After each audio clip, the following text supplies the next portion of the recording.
Hi, and welcome to my channel. Here we focus on simple, meaningful, and enjoyable content that fits into your everyday life. If you appreciate calm, quality videos, feel free to subscribe and stay a while. I'm writing this from the kitchen table at 6 in the morning because I haven't slept. The coffee's gone cold. I don't even remember making it. 3 days ago, I got a call from a number I didn't recognize. The area code was local. I almost let it go to voicemail. I was in the middle of a work call, something about quarterly projections, the kind of thing that felt important at the time. I picked up on the last ring. "Is this Mr. Harmon?" "Sir, this is Deputy Weston with the County Sheriff's Office. I am calling about your wife." I remember the quarterly projection spreadsheet was still open on my screen. I stared at it for a long time after he stopped talking. "My wife, I'll call her my wife for now because that's still technically what she is. Her name is Becca. Rebecca Lynn Harmon, née Cho. We've been married 11 years. We have 2 kids, a boy named Phil, who's 9, and a girl named Poppy, who just turned 6. We live in a 4-bedroom house in a suburb that has a Trader Joe's and a farmer's market on Sundays, and one of those little free library boxes in front of every third house, the kind of neighborhood where people wave at each other from driveways. Deputy Weston told me there had been an accident. A car had run a red light at the intersection of Meridian and 5th, and the vehicle my wife was in had been hit on the passenger side. She was alive. She was at Covenant Medical Center. He suggested I come quickly. I told my coworker I had a family emergency and closed my laptop. I grabbed my keys. I called Becca's phone out of habit, the way you do, and it rang 4 times and went to voicemail. Her voice on the recording, "Hey, you've reached Becca. Leave me something good," sounded so normal that I had to stand in the garage for a second with my hand on the car door. I drove to the hospital thinking what any husband thinks in that situation. I was scared. I was already rehearsing what I'd say to the kids if something was seriously wrong. I was mentally going through her medical history to tell the doctors. No allergies, appendix out in 2019, the knee surgery 2 years ago. I was being a good husband in my head the whole drive over. I had no idea. The ER nurse at the front desk asked my name and told me someone would come speak with me before I went back. That was the first odd thing. Usually they just take you. I sat in one of those padded waiting room chairs with the wooden arms, and I watched a ceiling-mounted TV play a home renovation show with the sound off. A doctor came out about 8 minutes later. Young guy, maybe early 30s, with the kind of careful expression medical people learn in school. He sat down across from me, not beside me. I noticed that. "Mr. Harmon," he said, "your wife is stable. She has a fractured wrist, 2 cracked ribs, and a moderate concussion. She'll need to stay overnight for observation, but we don't anticipate any complications." I exhaled. "Okay. Thank you. Can I see her?" He nodded slowly. "You can, but I want to make sure you have some context first." I looked at him. Context. When your wife was brought in, she wasn't alone. There was another individual in the vehicle with her, a man. He's been treated and released. His injuries were minor. He paused. "We've had a few situations like this before, and we found it's better to give family members a moment to prepare." I didn't understand what he was saying at first. My brain was still in good husband mode, still thinking about cracked ribs and overnight observation. "Prepare for what?" I asked. He looked at me with that careful expression and didn't say anything else. He didn't have to. I want to describe what that realization feels like, because I don't think people who haven't been through it really understand. It's not like getting punched. It's more like the floor becomes unreliable. Like you're suddenly not sure the chair you're sitting in is actually solid. Everything looks the same, but something fundamental has shifted, and you can't tell yet what it is or how bad it is. I went back to see her. She was lying in the hospital bed with her right wrist in a temporary splint and a bandage over her left eyebrow where they'd apparently closed a small laceration. She looked small. She looked like Becca. My Becca, the woman I'd driven to the hospital twice when she was in labor. The woman who stress bakes banana bread. The woman who still sleeps with a stuffed owl she's had since college and keeps it under her pillow so the kids don't see it. She looked at me when I walked in, and her face did something complicated. "Hey," she said. "Hey," I said. We looked at each other for a moment. "How are you feeling?" I asked, because I genuinely didn't know what else to say. "It hurts," she said. "The ribs." "Yeah, I bet." I sat down in the visitor chair. I looked at the heart monitor. I looked at the IV in her hand. I thought about asking who he was, but something told me to wait. to breathe. To not do this in a hospital room with monitors and nurses walking by. So I sat with her for 2 hours. I got her ice chips when she asked. I watched the home renovation show, same channel as the waiting room. I guess the whole hospital just runs it on a loop. At some point, she fell asleep, and I sat there in the dark room listening to her breathe and tried to figure out what I actually knew. What I knew, my wife had been in a car with a man when the accident happened. It was a Wednesday afternoon. She had told me that morning she was meeting her friend Waverly for lunch and then doing some errands. She had kissed me on the cheek before I left for work. I had noticed, vaguely, that she smelled like she put on perfume for a Tuesday errand run. But I hadn't thought about it. I thought about it now. I left the hospital around 10 that night. Becca's mother. We get along fine. She's always been decent to me.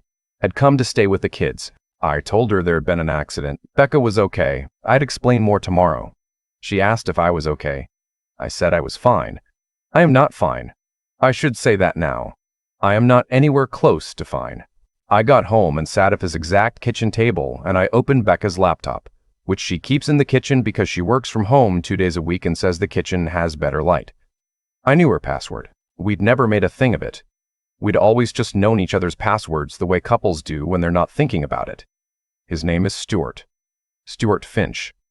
He is 41 years old. He works in commercial real estate. He has a LinkedIn profile with a headshot where he's wearing a blue blazer and looking slightly to the left of the camera, with the expression of a man who thinks he looks good in blue blazers. They've been talking for 14 months. 14 months. 14 months. Thea was in 3rd grade. Poppy had just lost her first tooth. I had just gotten a promotion that I was genuinely proud of. 14 months. I read the messages until about 2 in the morning. I want to say I wish I hadn't, but that's not true. I needed to know. I needed to understand the full shape of the thing before I decided anything. Here is what I understood by the time the sun came up. This was not a one-time mistake. This was not a moment of weakness or a blurred line at a work event. This was planned and sustained, and this is the part that took me the longest to sit with. This was chosen. Over and over again. Every Wednesday. For over a year, she had chosen this. I picked the kids up from school the next day.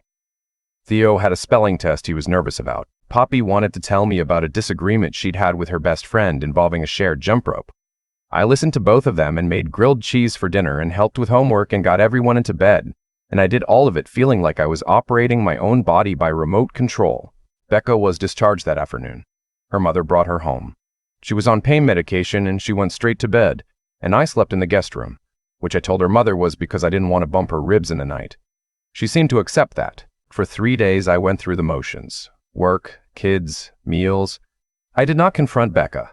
I know some people reading this won't understand that choice, but I needed time. I needed to know what I was going to do before I said anything, because I knew that once I said it out loud, I could not unsay it, and I couldn't take back the effect it would have on everything. I called a lawyer on day 2. Not a friend of a friend recommendation, not someone I knew socially. I found one with good reviews and an office across town and made an appointment and paid the consultation fee and sat in his office for an hour and told him everything. His name is Buchanan, and he has the energy of a man who has heard everything and is surprised by nothing, which I found unexpectedly comforting. He explained some things to me. He explained that in this state, fault matters in divorce proceedings. He explained what documentation I should be preserving. He explained what I should and shouldn't say, and to whom, and in what order. I want to be clear here, I did not go to a lawyer because I'm a calculating person. I went because I was terrified of doing something irreversible in the wrong order and ending up worse off in a way I couldn't fix. That's not cold. That's a father with 2 kids trying not to fall apart. On day 4, which was yesterday, Becca asked if we could talk. We sat in the living room. The kids were at her mother's. She sat on the couch, and I sat in the armchair across from her, which felt appropriate somehow, the distance. She started crying almost immediately, which I had expected. She said she was sorry. She said she didn't know how it had gotten to this. She said she loved me. She said she never meant for any of this to happen. I listened to all of it. I didn't say anything for a long time. Then I asked her when she was going to tell me. She didn't answer. I asked her if she would have told me, ever, if the accident hadn't happened. She cried harder. She said she didn't know. That I don't know did something to me. Not anger exactly.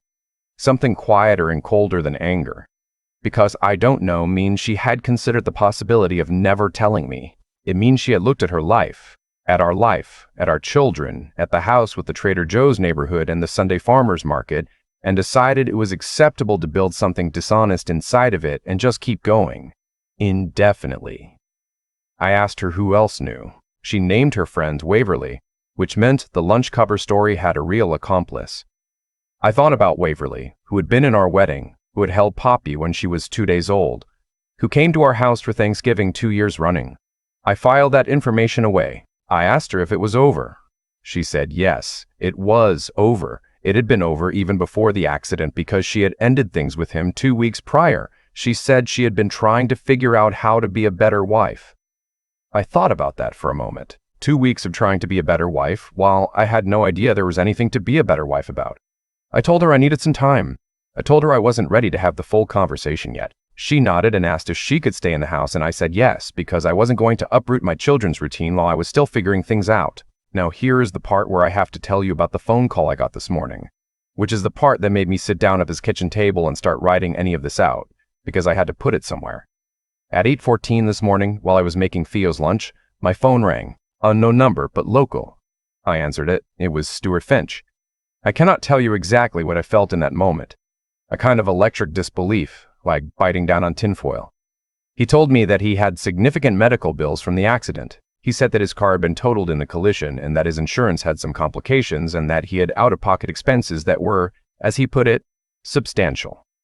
He said that since my wife had been in his vehicle when the accident occurred, he said, "Your wife," very deliberately, which I noted. He felt that there was a reasonable case to be made that I had some shared responsibility for these costs. He used the phrase, reasonable case. I stood in my kitchen holding a butter knife and a piece of bread, and I listened to this man tell me that I should consider contributing to his medical bills and vehicle replacement because my wife had been in his car on their Wednesday afternoon date. I want to be precise about what he said, because I keep replaying it. He didn't ask. He didn't beg. He presented it as a logical proposition. He said, "I think if you look at this rationally, you'd see that there's a situation here that affects all parties." I thought about several responses. I am not going to tell you all of them. What I said was, "I'm going to stop you there. Don't call this number again." And I hung up. I stood at the counter for probably 4 minutes not moving. The bread sat on the cutting board. Theo came into the kitchen in his soccer cleats, which he's not supposed to wear inside, and asked if his lunch was ready. And I told him it was almost done, and I finished making it, and I watched him go back upstairs clomping around in those cleats, and then I sat down here. I've since spoken to Buchanan, and he was, as I said, unsurprised. He told me that the call was most likely either a bluff or a genuine miscalculation of how I would respond, and that I was under no legal obligation to engage with it, and that I should document that it happened and not respond further. I have documented it. I want to say something about the last 11 years because I think it matters. Our marriage was not perfect. I don't believe in perfect. But I was present. I showed up. I was at every school event and every doctor appointment and every late night when someone had a fever or a nightmare. I took the 6 a.m. flights when I had to travel for work so I could be home for dinner.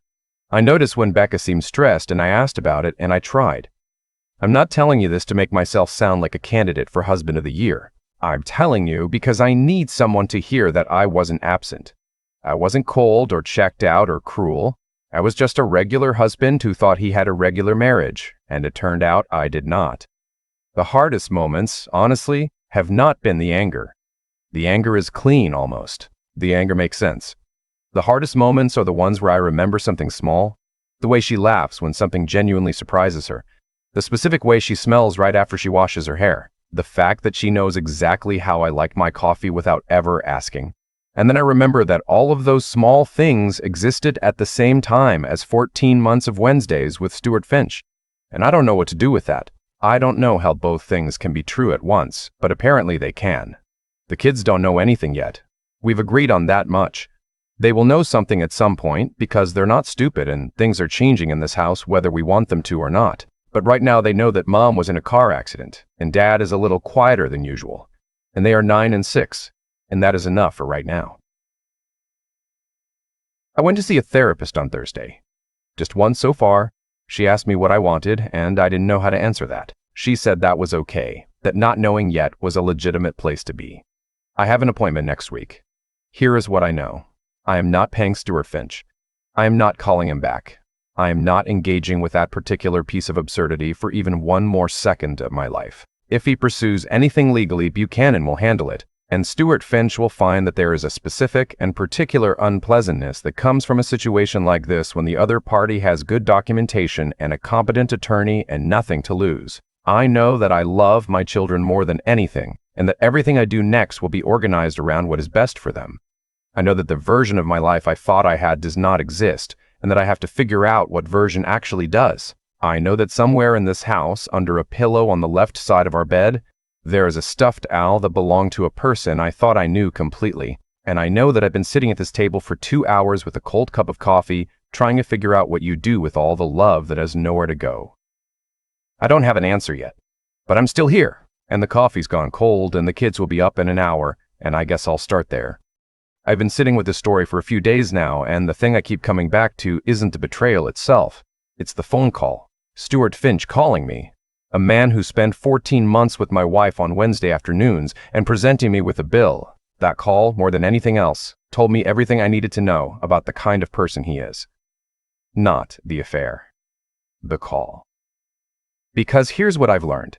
Slowly and at real cost, people reveal themselves most clearly, not in their worst moments, but in what they ask for afterward, Becca cried. She said she was sorry. She said she didn't know how it had gotten so far. And I believe that she meant some of that in the way people mean things when they're caught and scared and the version of themselves they've been maintaining has finally collapsed. But Stuart called me and asked me for money, and that told me that some people move through the world genuinely convinced that their comfort is someone else's problem to solve, no matter what they've done to get there. I don't think consequences are some cosmic system keeping score. I think they're just math. You make choices, and choices have weight, and eventually that weight lands somewhere. Becca made a choice every Wednesday for over a year.